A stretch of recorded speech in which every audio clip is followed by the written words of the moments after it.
Salut les dormeurs. Alors Taxe Carbone, film de Nicolas Hulot, le syndrome du Titanic.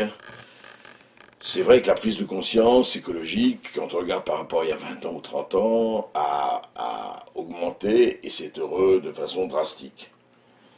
Simplement, on attend encore la traduction politique.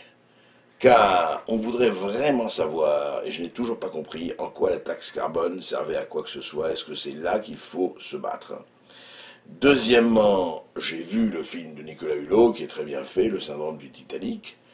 Le problème est qu'il dit la situation, il dit le gaspillage, il dit les ravages de l'ultralibéralisme, il dit les ravages d'un marché sans limite.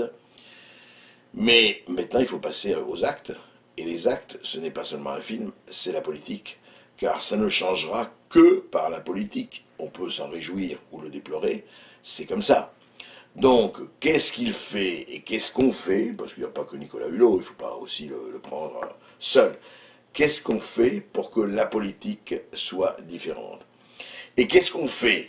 Et c'est là où on attend Nicolas Hulot, pour que les institutions qui le soutiennent et qui soutiennent sa fondation, et qui ne sont pas toutes les plus dépolluantes, et qui ne sont pas toutes, loin s'en faut, ne rigolons pas tous à la fois, les plus anti-pollution.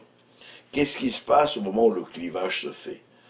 Et je crois que le clivage va se faire, il ne peut pas ne pas se faire.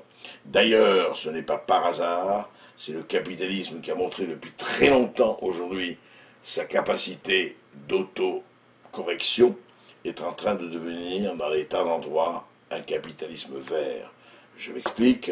Ce qui m'intéresse beaucoup plus que la taxe carbone, c'est d'investir dans la recherche et le développement pour montrer comment on pourra quelque part changer le climat pour repriser les trous de la couche d'ozone. Et c'est faisable scientifiquement, et ça le sera. Et ce qui m'intéresse aussi, c'est tous les gens qui vont construire des barrières assez fortes pour empêcher les tsunamis.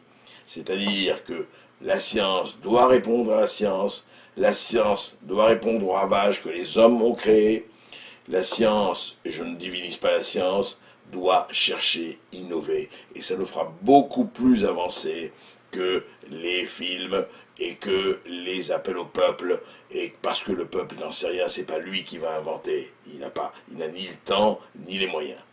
Alors, les dormeurs, réveillez-vous et demandez beaucoup plus de subventions pour la recherche et le développement. Ça, c'est important.